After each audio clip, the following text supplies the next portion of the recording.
This episode is brought to you by Anivia Pickleball, your premier destination for high-quality pickleball paddles designed to elevate your game. At Anivia, they are committed to providing players across Canada with innovative, performance-driven pickleball paddles crafted for durability, precision, and ease of play. Irene and myself are currently using their Gen 3 Pro paddle, and if you head over to Anivia.com and enter the code AGorman15, you get 15% off your order. That's AGorman15 at Anivia.com. All right, on with the show.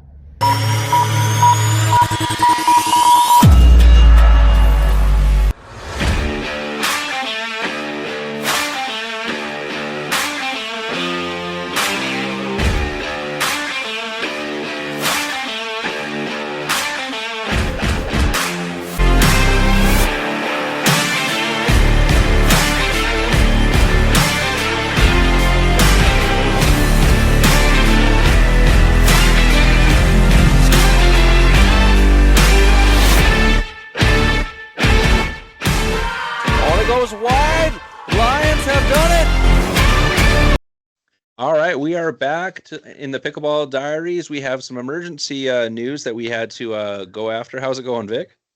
Good, Andrew. Thank you. Yeah, emergency podcast, people. Emergency podcasts. I think. Well, if you have been following the pickleball news, you kind of know. If you don't know. That's where we're here to tell you. So what is happening is, Annalie Waters is. Can I say dumping? Yeah, let's say dumping. Dumping Catherine Parenteau for another partner, and she is going after guess what? Another Anna Bright. So therefore, that the girlies, the Anna Bright and Rachel Rothbacker, is over. You better, people that bought that merchandise, go get your refund now. Exactly, right? Like, as soon as they come up with, maybe that was the reason why she wanted to switch to Annalie. She didn't like the girlie's nickname or something. It could be. I don't know. They saw a lot of things. They were sold out. Their sweatshirt that was like $100 US dollars were sold out, and then they actually posted on, I think, on Instagram, like it's gonna come back in April. I guess it's over. They cannot really come back anymore. They should go on a clearance sale like for $1 maybe. Yeah, exactly. So, Vic, for those of us like me who don't follow the PP as closely as you do, what big significance is this on the women's doubles side of things? Yes, that's a big stir up right now, right? Annalie Waters and Catherine Parenteau has been like the number one team, like female team, like from PPA across the board. Last year they only lost about two times, I think, to Anna Bright and Rachel Rothbacker for the whole year, and so they're like just basically wrecking people nonstop. This year, well, it kind of coincidental. Like they just lost at the PPA North Carolina to Georgia Johnson and Tyra Black, Hurricane Black. And then it's just I feel like it's just a sudden coincidence that and Italy just got just saying, oh, I'm done with Catherine Parenteau. It seems like they already planned that ahead, but it's just like it happened at the same, like basically just too coincidental that it happens. Like they're gonna trade for her, because another thing, since I've been following PPA quite a bit, and Anna Bright and Rachel Bucker has been very steady. They were their clear number two team, female team in the whole PPA. Like basically, they almost make most of the finals, and they just lost to Annalie and Catherine Parenteau. Right now, you have the two strongest female together, right? Anna Bright and Annalie Waters, two very offensive female player. That's gonna be very difficult to beat them. We will see how the dynamics are gonna be, because Annalie and Anna Bright can play both sides. They can play right. They can play left. They don't matter. They actually don't really stack if they really need to. So it's going to be a very interesting dynamic, because now basically the both most offensive player and now losing the two most steady defensive player, which is Catherine Parenteau and Rachel Rothbacher, right? Because though, like, remember what that's the reason why they were the number 1 and number 2 team, because they have a very offensive female and they have a very steady defensive female on the other end. Now, it's like they're putting two very offensive female together. Who's going to be the defender for that team? It's going to be a very interesting dynamic. And the other side, okay, who Catherine's going to pick? People want her to pick Rachel Rothbacher, but it would not make sense because now it means there's just two counter puncher and no one.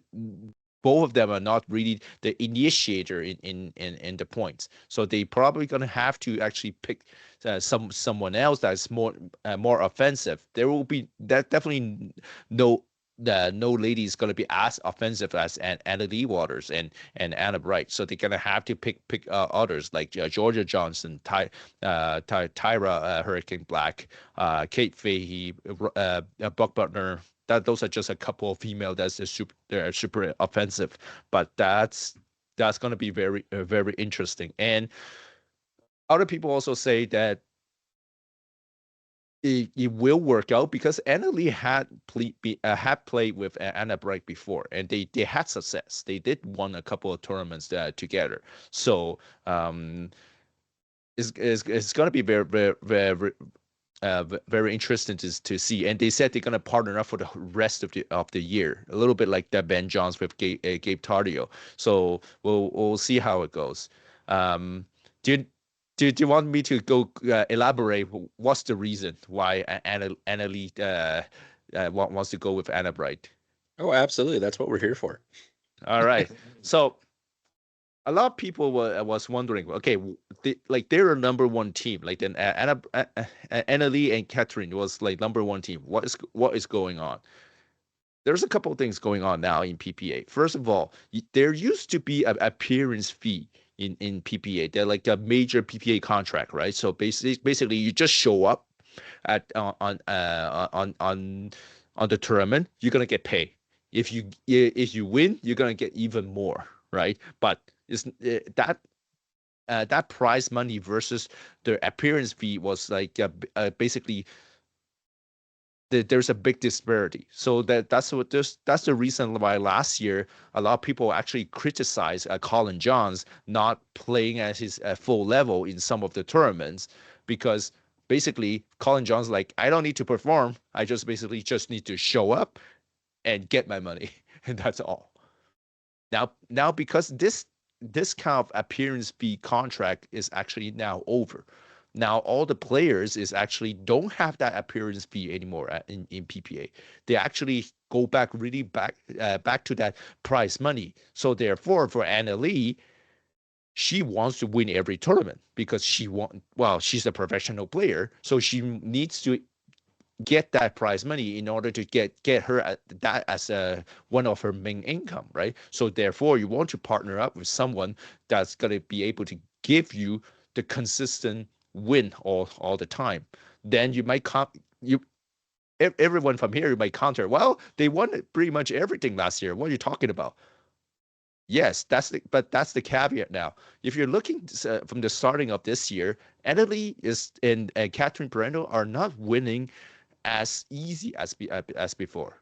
Like there is a lot of more closer win than it used to be. Like they used to blow out people like in 2 games, or in the best 3 or 5, just like 3 games blowout. That's not happening anymore. They have to grind pretty badly, and especially on Catherine Parenteau's side. I'm not saying Catherine is playing bad. Definitely not. She's still a very solid player, but there is a lot of younger players that is catching up to her very quickly, and we can see, because Annalie and Catherine usually. Catherine gets about 60 to 40%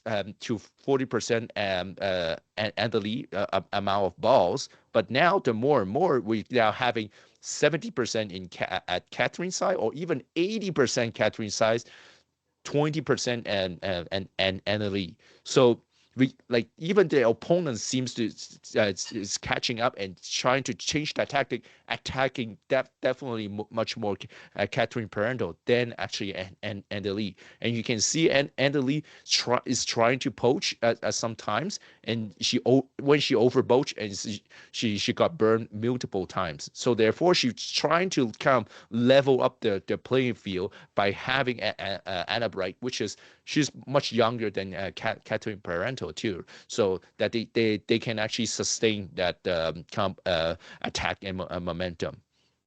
Obviously, there is also some other conspiracy theory. There is a trade war between U.S. and Canada. So Anna Lee say, no, I'm not. I don't want someone in Canada anymore. I'm picking someone in U.S. There you go.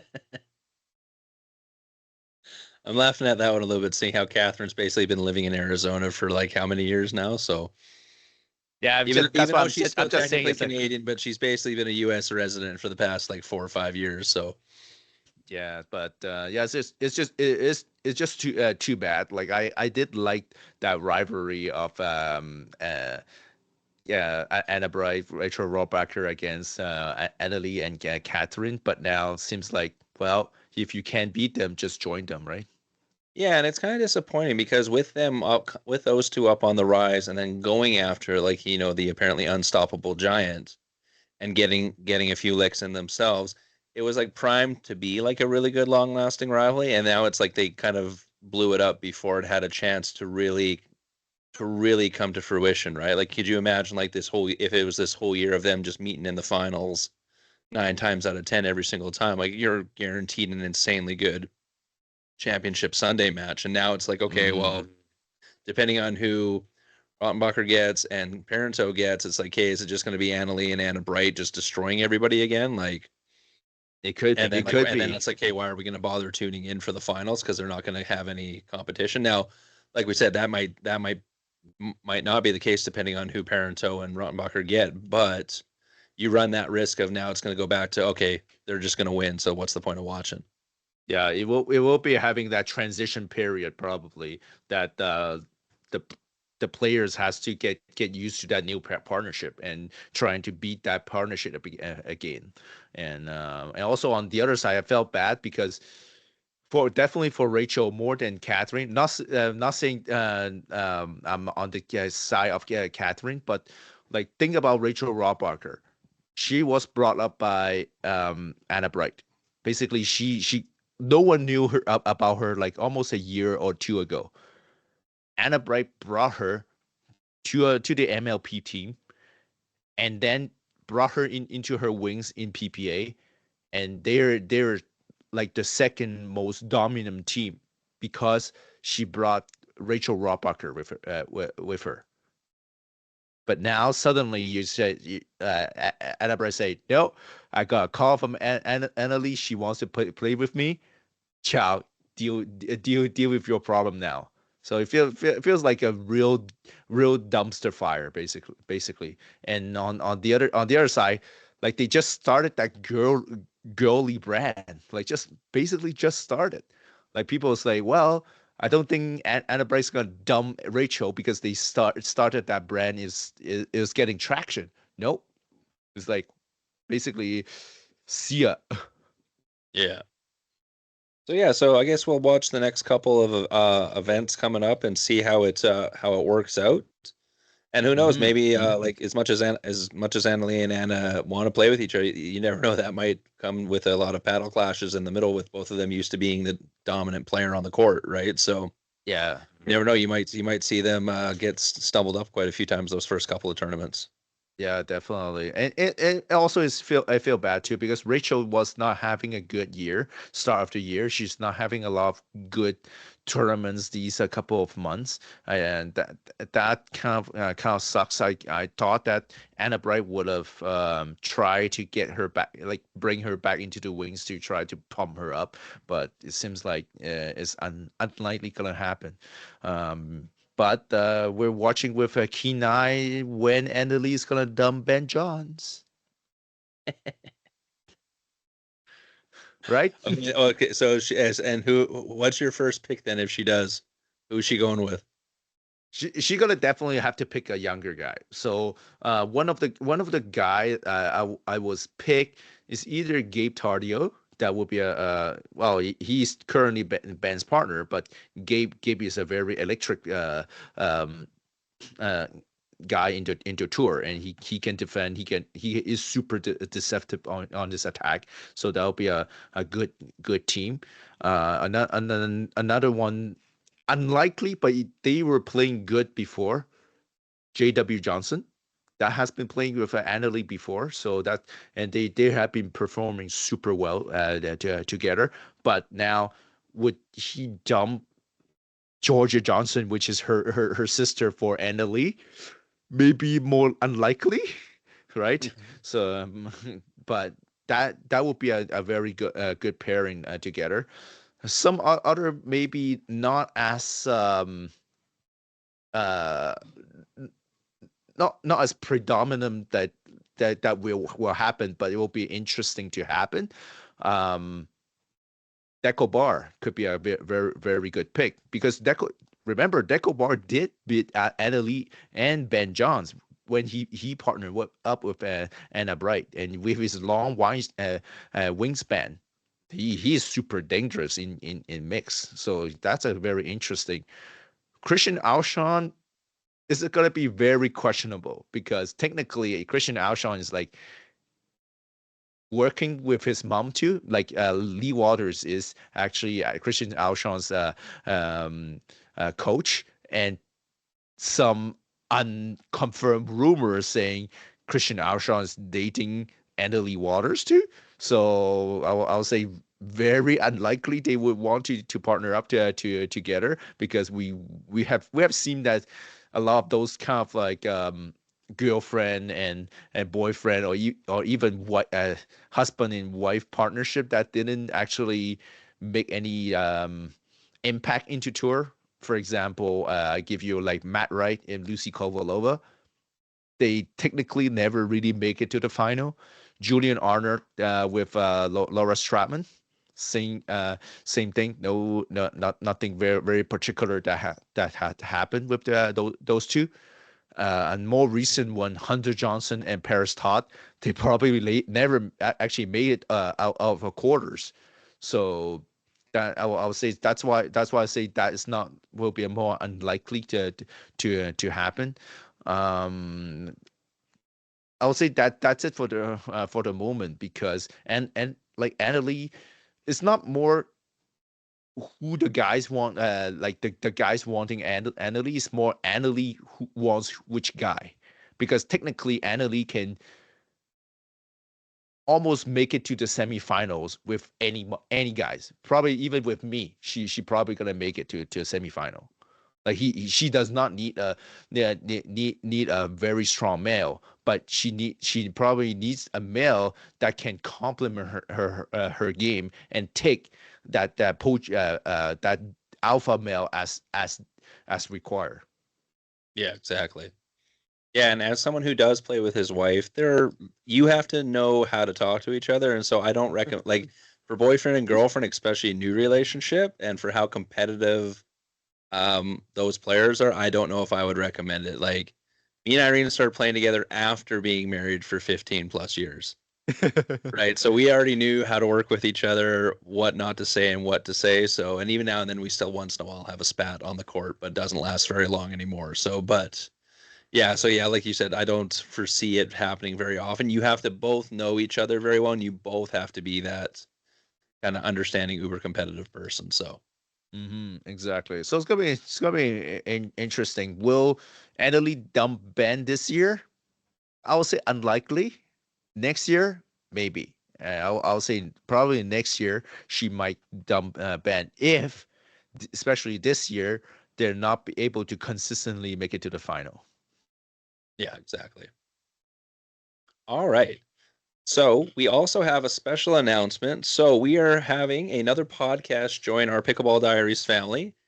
Our podcast, the Nice. new podcast is going to be called Klyng on the Court, the Pickleball Code. It's going to be hosted by the owner of Klyng Performance Compression Wear, Lily Brown, and she's going to be interviewing other professional players that are signed with Klyng.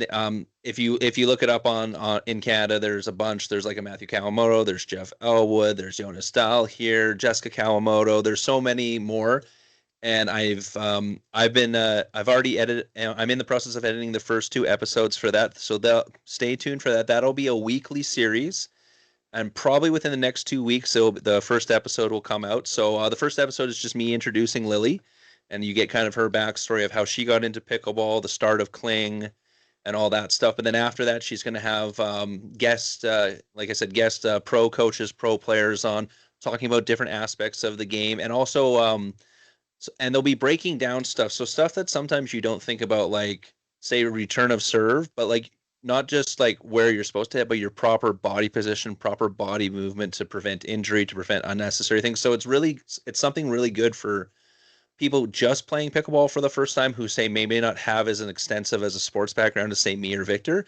And for someone like me and Victor, it's like, okay, yeah, I do that movement, but this is the muscle groups that I'm working. So this is probably what I should work on, making sure that I don't injure something, because people with athletic backgrounds like me and Vic tend to, because we're already familiar with racket sports, we tend to then push through like step 1, 2, 3, 4. We jump right to step 5, which can lead to like, torn ACLs, tennis elbow, bad knees and stuff like that. So it goes into that type of stuff. It also, she does discuss like the importance of performance compression wear when not just playing pickleball, but playing sports in general. And I myself now have a bunch of the Klyng gear, and I actually wore it at the showdown in Vernon. And I played from 9 a.m. to 7 p.m. pickleball. Normally after a day like that, my legs are toast. Like I can't move. But I was wearing the compression leggings underneath my shorts, and honestly, I took them off, had a shower, was sitting in the hotel room with Irene. I was like, I could go for another 3 hours. Like my legs didn't feel tired at all, so I can attest to how good of a product the Klyng performance wear is. So stay tuned for that. You'll see it on our socials and stuff when the first episode drops. Also head over to klingpickleball.com and check out their gear. Like I said, I highly recommend the performance leggings and the performance compression socks. They're already working wonders for me. So big welcome to Lily. Can't wait to see how the first episode does, and can't wait to see who she brings on. Yeah, that'll be fun. Yeah, that's new stuff on our podcast. Stay tuned, guys. Absolutely. So I've had this shelved for a while because we've had so much news the past couple of weeks. But for those of you who didn't notice, especially for the Western Showdown for the CNPL and the minor league pickleball, and now also in Alberta, the mandatory use of safety glasses or safety goggles, whichever you want to call them in pickleball, in the Vernon complex, it's mandatory for anyone to wear them the moment you walk in there. The moment you step on a court, you have to have them on. For Pickleball Alberta, for the provincials this year, anybody who's in the junior level or anyone, say, sub-18, it's mandatory for them to wear it. So the big question is this going to eventually become a mandatory thing? Like, so for example, here, I got the kitchen blockers here. So these are those frameless ones that me and Irene are now sponsored with. I'm gonna wear them for the rest of this little segment here. I really like these ones. One, they don't fog up on me, because that's the big complaint a lot with players with safety glasses, that they fog up when you're sweating and stuff like that, or there's a glare from the lights, especially when you're playing indoors, from the lights and stuff like that. So my big thing is I can see this, like, just like any other, with the exception of tennis, other racket sports like squash, racquetball. I'm not sure if padel has made it mandatory yet. No, I don't think so. Not yet. I can see padel making it mandatory as well, but squash, it's already mandatory. Racquetball, it's already mandatory. When you're in a confined space like that and you're hitting a ball, yes, it's only a wiffle ball that we play with in pickleball, but the paddles are getting faster. The athletes are getting younger, stronger, and hit the ball harder. We've already seen a couple people. One of the famous ones is the picture of Jeannie Bouchard with her black eye, and she actually wears the kitchen blockers now. So does Zane Ford on the PPA tour. It's basically we're one serious injury away from it becoming a mandatory thing, in my opinion. I do like the idea that they're making it mandatory for juniors, and then eventually that's just going to grandfather in, because if you're a kid who starts playing at say 10, 12, 13, which we do have some players that young now, like you just look in the CMPL, we have Stevie who just got drafted who's 13 years old, right? If those players already are wearing it, by the time they become 18, 19, where they have a choice, they're already so used to wearing these, I don't foresee them taking them off. It's kind of like how the NHL did the grandfathering of visors in hockey. Now they made it mandatory. Like if you have come into the league after a certain time, you have to wear a visor. Like because I think right now in the NHL, there's only 3 players left who don't wear a visor because they were old enough before that became mandatory. Mhm. But you could tell you could ask any player now in the NHL who has been wearing a visor their entire life, would you take that off? And they're like, why? Like they're so used to wearing it, right? So I know some people are uncomfortable with, like, I know it took me a week or two to get used to wearing these. Like you see the frames in your peripheral at first, but then like you play with it enough, you just start seeing through it. It's like Vic with your glasses, right? Like Yeah. now that I said it to you, you probably see the frames in your peripheral. But when we're not talking about it, you probably don't even notice them at this point because they're such a regular part of your just regular wear that you don't think about it anymore. It's the same thing for me with these, is I don't see them when I'm on the court anymore. I'm just it's as if I'm playing with nothing on. Mhm. I was I'm on the camp of pro, but I do see the counter argument of the cons too. Like let me elaborate on this. So the pros, definitely is safer. Like I play just on my. I'm not saying I'm a good player. Okay, I'm just saying with my men's group on Saturday, where can some of the exchange can get heated, like heated in sense of the ball can travel super fast, right? And when the ball travels super fast, hopefully your paddles also is in the right position. But sometimes you're not. You're a little tired.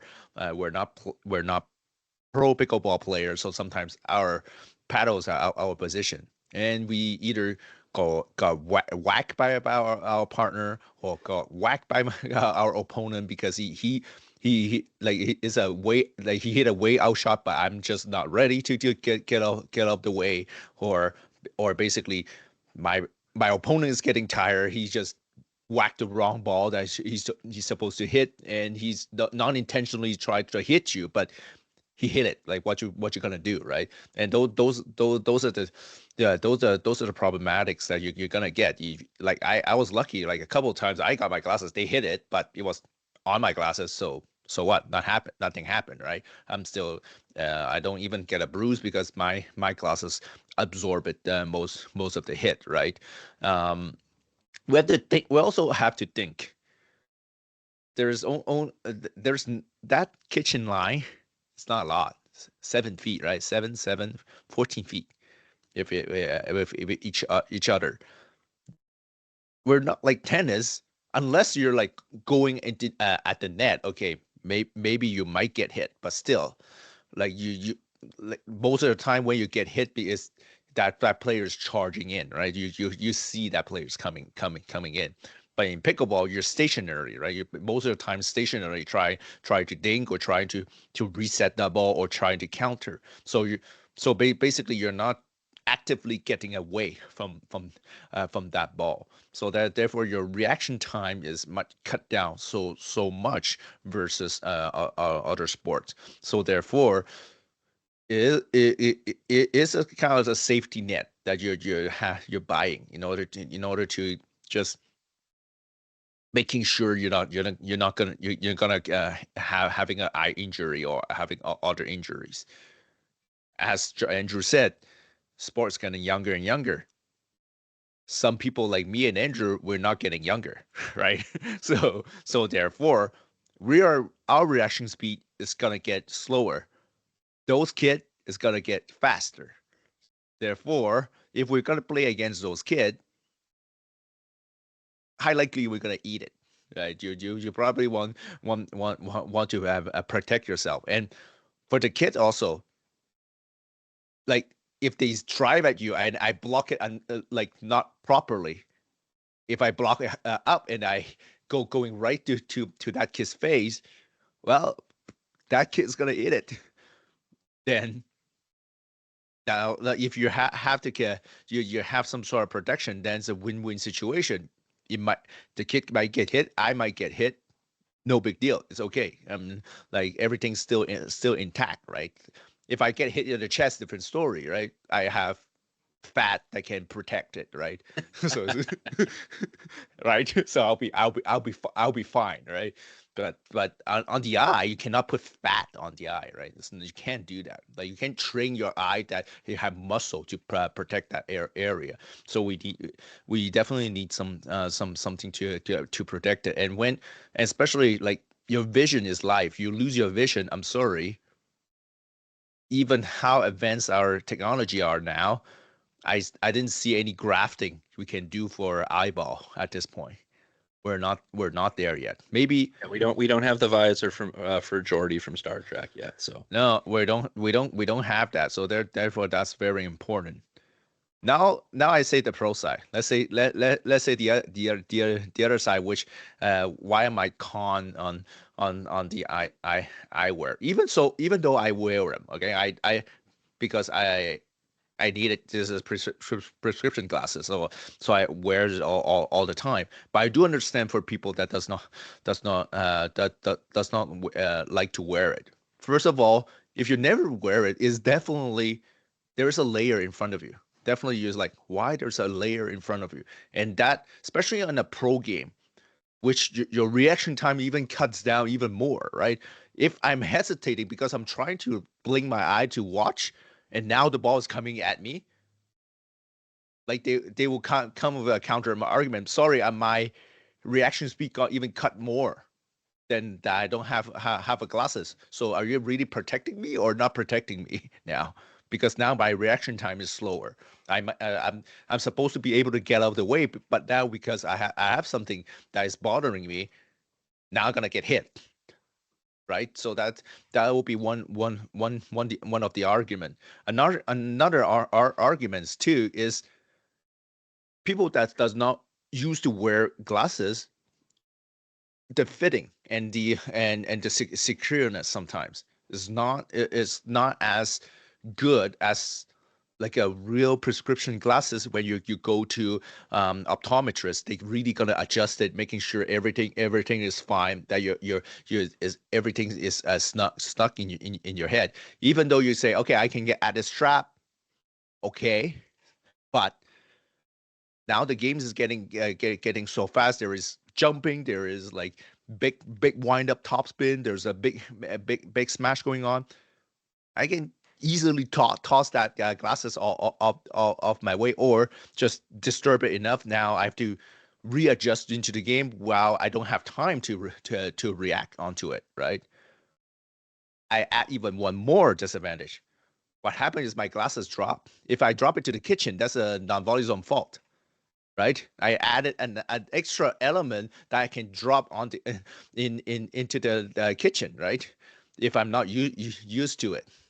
So therefore, those I will say that will counter argument. I will say for people that does not want glasses. I will definitely say those are more into the higher level player, especially pro player, that they didn't really want to put the glasses, and which is totally fine. Like they have the reaction speed, they can get away from those ball. Like let them make that decision. But I will say the juniors or some of the seniors, that probably would be a good idea to make them mandatory, because sometime, sorry for all the seniors if I offended you, sometimes they are a little stubborn to admit their reaction speed is not as quick as before. I'm sorry if I offended everyone, but I'm just saying the truth.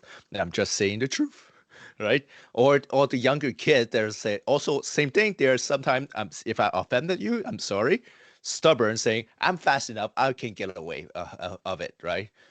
Same, so same on both side of it. So that I will say, yeah, those ages make sense. You want them to wear them, but the pro side of the game, just and those adult, let them be. If they want to suffer, let them suffer. Yep, and I can agree with that. Where it's kind of, and like going back to the hockey analogy with the visors thing, it's kind of like how anything below pro level, you have to wear a full face mask in for hockey, right? So and it's not a negotiation. It's like, okay, well, you're not a pro player, so there's more chances of errant sticks. There's more chances of shots going too high and things like that because you're not someone who's who's like we can say master this craft. And then you still see it at the pro level where guys are catching stuff in the face, right? I still don't understand why hockey players don't wear a full face mask. Like how many of them would still have a full set of teeth, right? But it's still that tough hockey player mentality with that. But I'll agree for the full face mask because in some way it does hinder. Like already the visor is getting bad. Is like more and more hockey player is getting used to it. But now having the visor, some of them are like, oh my god, I can't see damn thing now.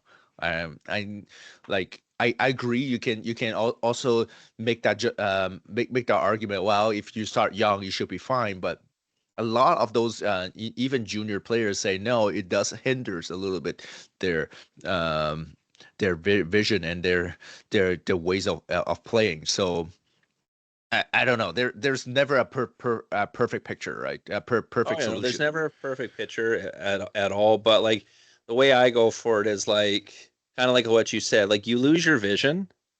It's especially for someone who plays a lot of sports like I do. All the sports I play require vision. Right? There are sports for people with sight issues. Like if you just look at like Special Olympics and stuff like that, there is like different blind versions of sports. But for someone like me who's played baseball, softball, basketball, volleyball, soccer, ping pong, now pickleball as my big vice, all of those, especially at the high level that I enjoy playing at, I need my vision. So like I said, for me, it took me, like I said, a week, 2 weeks to get used to it because I'm not someone who wears glasses or on the regular. Like I don't have a prescription. Even in the summertime, like I sometimes wear sunglasses, I sometimes don't, depending on the weather. But like I don't know, it just was for me. It was like it took a week and a half to get used to it to stop seeing it in my peripherals. And like I said, these with the kitchen blockers, they have no lenses, so the fogging up or looking through another barrier thing isn't as much of an issue. It's more so just the peripheral around where the actual frame is. Mm-hmm. But like for me, just having that peace of mind that okay, if I do run into that one person who, say, it goes off the rubber, the tip of the paddle, and it was supposed to be at my feet, now it's coming straight at my face, and I don't get my head out of the way in time. Now at least I know if it hits me in the face, yeah, it still might hurt, but I'm not going to lose an eye or have like a massive welt out of it, right? So I've taken, since I've had these glasses on, I've taken a couple weird ricochets where my partner goes to reach for it, and the ball's already past me, and I'm following the ball, and then it goes off my partner's paddle and then catches me in the face, right? And it's gone off the glasses. Those are the worst because those you cannot predict, right? It's not in front of you, it's from the side. Like someone wiring it at you, and it's a miss hit. A lot of times you can at least sort of get out of the way because you see it coming. But when it's a ricochet off, say, a partner's paddle, or say like you're up in the net, they speed it up, it nips the net and then comes at you. And with permanent nets, it comes a lot faster than what it does with non-permanent nets, right? Yeah, like that's true. So like even catching something like that in the face, like it's one of those things for me. It's like for anyone, under what would be considered pro. Under pro, well, I'll say maybe under 4.0. Maybe I'll say just that's my experiment. Maybe and under 4.0 especially if you're not makes like sense. a high level competitive. Like if you're just doing this for fun, rec, go get a pair. Go get a pair. Protect yourself. Like all of us who aren't pro players, we all have day jobs. I know for my job, if I have a massive welt over one eye, it's going to make my job a lot harder to do. Yeah. Okay. I was about to say a disclaimer for the hockey, right? I was saying no full mask, right? Disclaimer: I'm a dentist, so I don't want you to have a face mask because I want you to have a dental injury. Disclaimer. Exactly. Right? Don't take my word for it. Yeah. But yeah. So So like for me, like I like the idea that they've made it mandatory for junior players because by the time, like I said, those junior players turn 18, become adults, they're already used to wearing it. So I don't foresee a bunch of them taking it off. Um, Mhm. and like I said, certain places have now made it mandatory regardless. Like if you want to go, like in Vernon, if you want to go play in the Vernon complex, you have to have them on. And Yep. it's also for liability issues, right? Like True. if someone sneaks onto the court and isn't wearing them, then all of a sudden they get a massive fault in the eye. I'm like, well, hey, it was the rules. Why didn't you have your protective stuff on? So it also protects facilities, right? So I could see a bunch of facilities Yeah. making it Insurance mandatory. purposes, definitely insurance purposes, right? Yeah. Right. And also like because we all sign up for Pickleball Canada and there's some type of insurance in there a little bit within your Some club, type. some Some type, type. right? But it will cover like I can see like by give it another 2 years or so, I could see every club saying, okay, no, if you want to play in the club, you got to start wearing protective gear, which is Yeah. at this point, and honestly, for pickleball, where it's literally a paddle and a pair of shoes is what you need to play. Grabbing a pair of glasses, and like you don't have to get these nice ones like I do, kitchen blockers. Now, A Gorman 10, you get 10% off, but I have to throw the pitch in there. But if we're being realistic, if you want to go get it cheaper, you can go to Canadian Tire and get the safety glasses that they have for like construction or on the rigs, Yeah. Like for 10 oil. bucks, 10, And 20 then, yeah, they're bucks. 10, $12, right? If you want to start with that. Now, obviously, because they're lenses, they have a higher chance of fogging off. They also have sunglasses versions of those too, right? But if make sure you have a towel with you and give them a quick wipe off in between rallies. Like I know for me, when I would wear sunglasses the last couple of years, probably every 3 or 4 points, I'd quickly run over, wipe my face, give my sunglasses a wipe because I sweat like crazy, and then I'll fog Mhm. up. I would fog up the top of my sunglasses, right? But now, like I said, now that I have these on, I don't have to worry about that. Now it's just wiping my face because I still sweat profusely. But Yeah. so it's gonna be interesting to see how it goes. Like it'll be interesting to see if any of the major events. Like I know, like we said, Pickleball Alberta has made it mandatory for juniors. I'm interested to see what Pickleball Canada does for the junior section at nationals this year to see if they make that mandatory. I wouldn't be surprised if you see kind of it start with the juniors first, and then if it keeps going that way, I wouldn't be surprised if you slowly see it become more and more mandatory. At least, like we said, at the amateur level. Yeah, I'll say also it also needs our unfortunate we're in trade war, but still we need our neighbor also to get it also in line with it, right? If you look at the PPA juniors, the US junior nationals, there's no requirement at all on for them neither to wear safety glasses. So if they also get in line to wear safety glasses, maybe that will force the issue now all the way to Canada to have them wear it. Yeah, exactly. Now, like we have seen a bunch of pictures from some of our juniors who've gone over there. Like shout out to Logan, who was at Red Rock again, cleaning up. I know he No, wears. that yeah, he won also in North Carolina. Yeah, right. So, I've seen pictures of him. He's wearing either protective sunglasses or he has protective glasses that he wears. Same with like his partner that he was playing with. So, at least they're being safe and wearing it that way. So, like the best thing we can do, especially if we want to push this and want to see development with younger kids, because I know pickleball is still has the stigma of an older person sport to start with. We're starting to see it get into schools. We're starting to see like those 13 and 14-year-olds and 15-year-olds playing it, but it's like more so that's an anomaly still compared to it being the norm. Yeah. Right. Like you'll know it's the norm when all of a sudden the junior event at provincials is like 200 just junior players, Yeah. and you almost have to do like a separate week for that in Yeah, comparison to just having it with the we're same we're age far from groups. So we're now you far can from stick that, it. Now you can stick unfortunately. it on one day of provincials or one day on nationals, and have the rest of it go. Where eventually, I'm hoping it gets to the point where no juniors has to have its own provincials because it's gotten so big. Mm. It will come. It'll just take a couple of years, I would say at least. Yeah, exactly. All right, so do we have a equipment corner today, Vic? You got a couple new paddles or something for us to look at? Oh yeah, I was about to interject it anyway. You're saying, you just need a pair of glasses, some paddles, and shoes. Yeah, but a paddles is very expensive now. What are you talking about? Like a paddle could be like 300 or 400 plus, like Canadian. It's not Easy. quite hockey stick expensive yet, but it's getting there. It's getting very close. Like, and especially okay, for people now listening, I already like you got the tip from me. A lot of those paddle from US is gonna get hit by 104% tariff from the US because they're all sourcing from China. Okay, you hear it from me. So if you want to buy a paddle, go buy now because you don't buy it now, you're gonna suffer. Okay. Or buy a Nivea, which is Canadian owned. No I know, tariffs on the Nivea products. I know, but or you just go buy it, 15. or you can buy it from Temu anyway, whatever. Or you can or you can use my code, Chan PB, but I don't think it will save you much if you save you 10% off that 104%. It's not helping you. Sorry. Anyway, all right. Let me get into some of those paddle. What I can get. Here we go. Let's get into this one.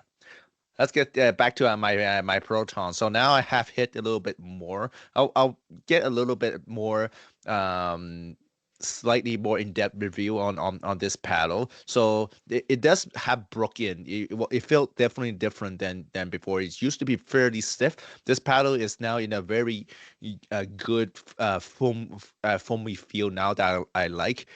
Still very head heavy. That was the only disadvantage I still have with this paddle. But it's starting I started to really like the feel of this paddle. However, disclaimer, okay? Disclaimer right now. A lot of I've been following a lot of the Disrupt Track group that this paddle has been core crushing very routinely. So be careful. Since this paddle is almost $300 US and it's core crush in like three weeks, technically I would say I would not recommend anyone who wants just to buy one paddle and that's it.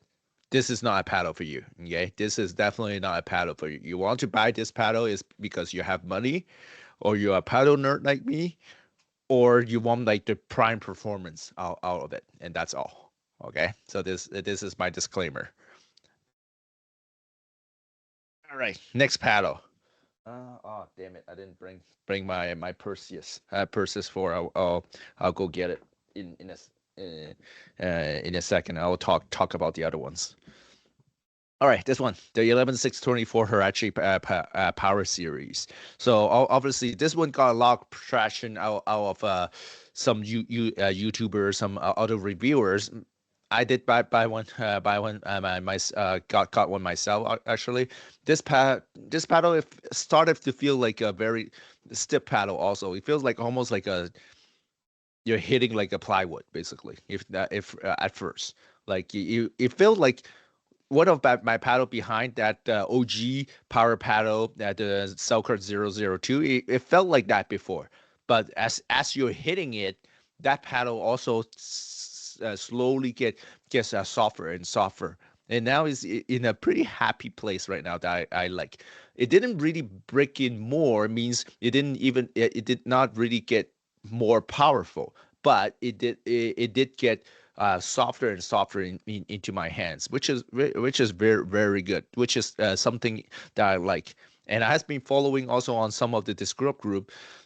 This paddle basically not a lot of people actually had able to break it. I would say less than probably 2% of the people able to have to warranty this paddle in, which is fairly good. Overall longevity for this paddle, and it's a cheaper paddle. If I will say that will, if you're looking for a new, like trying to get that Gen 3 paddle that you want to buy and you just don't want to spend too much money on it, that would be one of them. I will recommend you to go go get it. Luckily, luckily and unluckily, is made in China, so technically it's not hit by the tariff in Canada, but it's gonna get hit by the tariff in the States, since the 11624 is the U.S. company. So I would say if you want to buy it, it's time now before May 1st, because they're gonna get hit by that tariff. So keep that in mind. Um, another paddle. This it's not mine. It's Albert, because he traded one of my paddle. He like to use another paddle. The carbon true foam. Um, also another paddle very popular on online. Unfortunately for me and some of my friends that's in Edmonton, like Corey Knock and even Albert Gibb, we three of them did not really like this paddle at all. Being couple of reasons. First reason, this paddle sweet spot is much smaller than we thought. Even though this is we call the carbon true foam. So basically, almost the whole paddle is basically a foam construction. But they did cut out some of the areas with some holes in there in order to reduce the overall weight of the paddle. However, every time I felt the ball hits those areas, there's lack of feedback. Means there's not like it kind of lowered down the sweet spot of this paddle that significantly. In terms of power, obviously, it's not a very powerful power paddle. It's very close to that my 11624 power series in terms of power, which is okay for most of the people. But for me, like Carbon has been innovating, and they're trying actually working on this paddle like for almost like 2 years, and everyone was so hyped. Oh, it's going to be a foam paddle. It's going to be powerful, and then came up with this one that is like kind of for me. Not I'm just saying this is um, my opinion. I felt it's like a very big deception that's not as powerful that it should be. Like it could be more powerful, and it could be more innovative. Now I would say on this paddle, and it's not cheap. This paddle is almost 300 US also.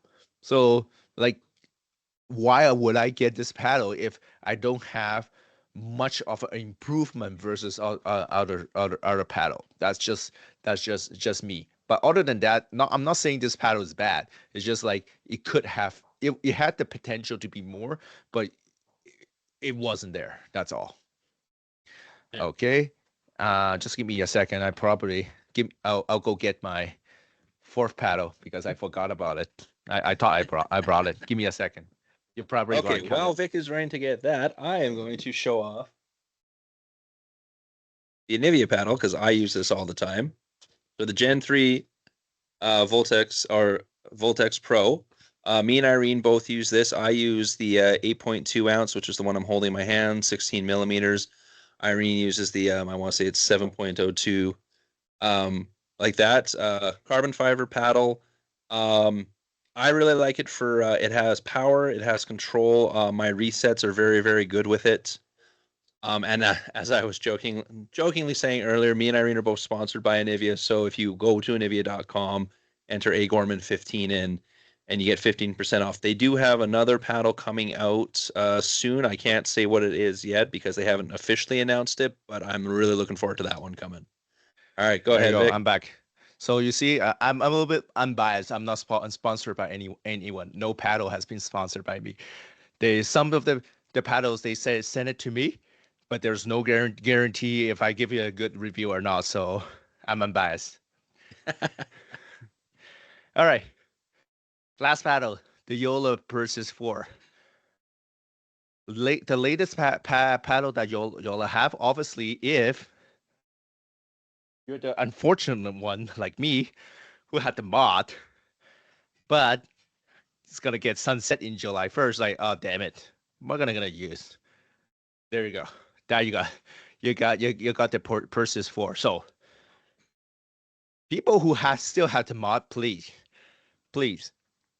register your paddle and then go get your 50% off to get this paddle, because after June, I think after June 1st, you won't be able to get that 50% off anymore. So you better get that going if you still have the mod. Okay.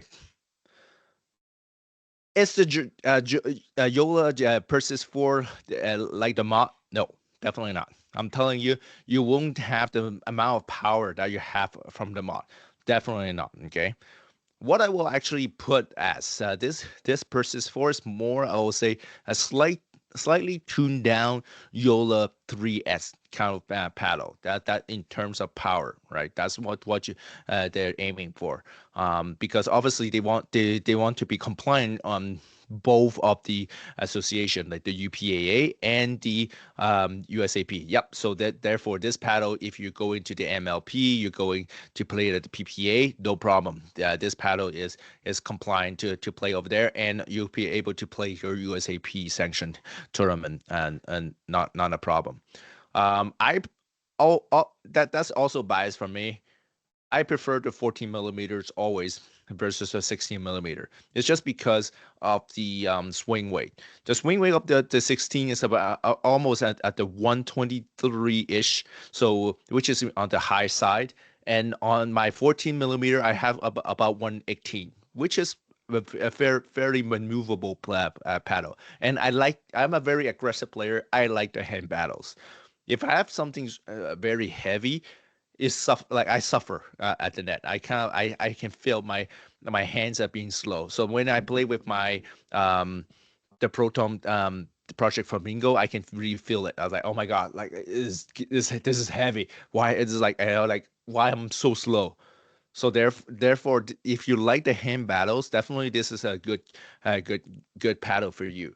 However, the twist weight of this paddle is fairly low. So my recommendation, you definitely want to put some latte, especially on the number 3 and number 9 corner, sorry, in order to kind of give a little bit better stability for this paddle.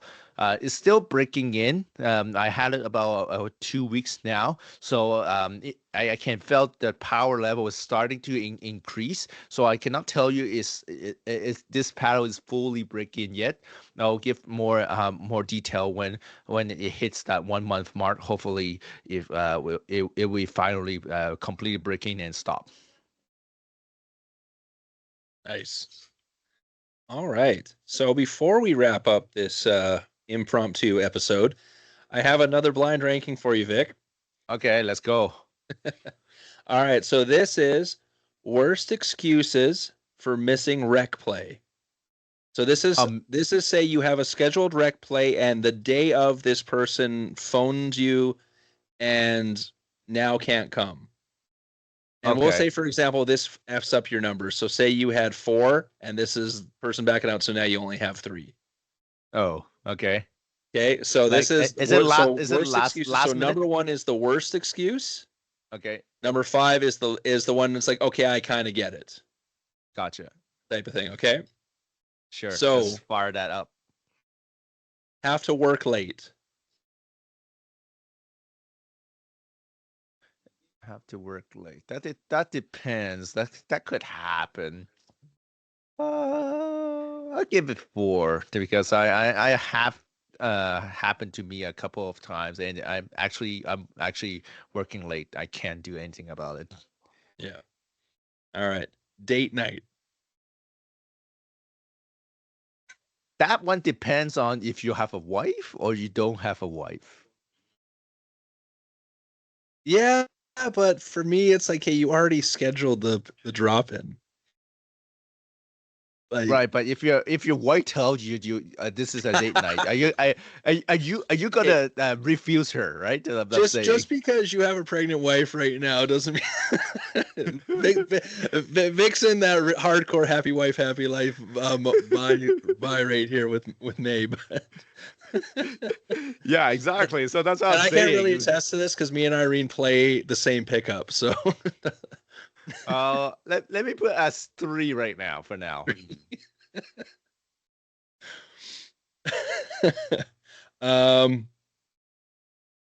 Slept in. Okay, that's your fault. That's number 1. I'll go get I'll get your address. I'll just gonna go grab you, basically. Yeah, there you go. Have an injury. We'll say minor injury. How minor? That's the thing, right? Well, the other thing is like if you were injured, wouldn't you have already known about it the day before, or the day after, or like Oh, you could before the day injure of? the day. You could injure the day before. You never know. Or maybe you wake up injured. Wake up injured though. If you That's more so you're just sore, kind of being a Well, pansy then. well, but still, like you can't play, and then you don't want to disappoint your partner, right? Because you're injured, and then you played like crap, and then anyway, right? I don't Yeah, but know. this is rec play. You're not really worrying about playing too much like crap in rec But play. still, but still, you don't want to disappoint your partners anyway, right? That's a tough one. I don't want to So you put got 2 five. and 5 left. Yeah, because I don't want to really put on five because technically I would want to put this as four rather than five actually. Uh, I'll leave at five because that's good. That if it's a unsustainable injury, definitely you're not gonna play. No What's reason, my just last one? ghost you. What? No Oh reason, they no. just ghost you. Well, I think that two is pretty good. Yeah. You just can't get a hold of them for some reason. Well, I think that one basically means I'm not inviting you to play anymore. You get Yeah. deleted from my contact, Yeah, exactly. I think you right? nailed that one pretty good. Like, yeah, because like the work late one, it's hard. That one's tough depending on what time you're scheduled to play rec. And then the the date night one, this is Vic being this is this is Vic in pure my wife is pregnant mode with that answer. I can tell you right now, Irene would be like, "Yeah, we're rescheduling date night." So if it was just a women's pickup thing, there's no way I'm getting preference over going to play pickleball for a date night. Yeah, well, you got like you have to please your wife or your female partner, right? Or your male partner, depending on whatever. Like you cannot really want to disappoint them, right? You're saying I'm going to play pickleball, then they're gonna probably come back to you. Oh, pickleball is more important than me, so why you why you with me, right? Yeah, You're gonna have this problem. Like basically, do you want to avoid this problem or do you want to have another different problem? Like add to it. Yeah, that's where you're like, "Okay, hon, I'm scheduling pickleball 2 days from now. Okay, let's schedule a yeah, date night the day before or the day after." Like, type of thing. exactly. Or shuffle it somewhere, Yeah, somewhere. exactly. Shuffle it. All right, I think you Yeah. nailed that one pretty well, Vic. Thank All you. right, so this was an impromptu episode, everyone. Just because we wanted to really jump on that Annalie Waters and Catherine Parenteau news. So we're going to be playing together at the minor league pickleball event at the YAG in a week and a half at this point, I guess. Yeah. On April 20th. So we'll probably be shooting a podcast the week after that. So we'll cover that one. We'll cover what happened at the Burnaby one last weekend. And also, if we have any extra news from the CNPL or anything from PPA and stuff like that. So stay tuned, everyone. Yes, definitely. All my paddles you just saw, I'm gonna bring it to the minor league because I'm gonna use them. Right? See that? Yeah, I'm gonna use exactly. There you all my go. paddles. I always use all my paddles. I would love to bring all those paddles also on the court, but I think someone's gonna kill me on the court. Yeah, exactly. All right. Thanks, everyone. We will see you guys in about 2 weeks. Thank you everyone for listening. See you.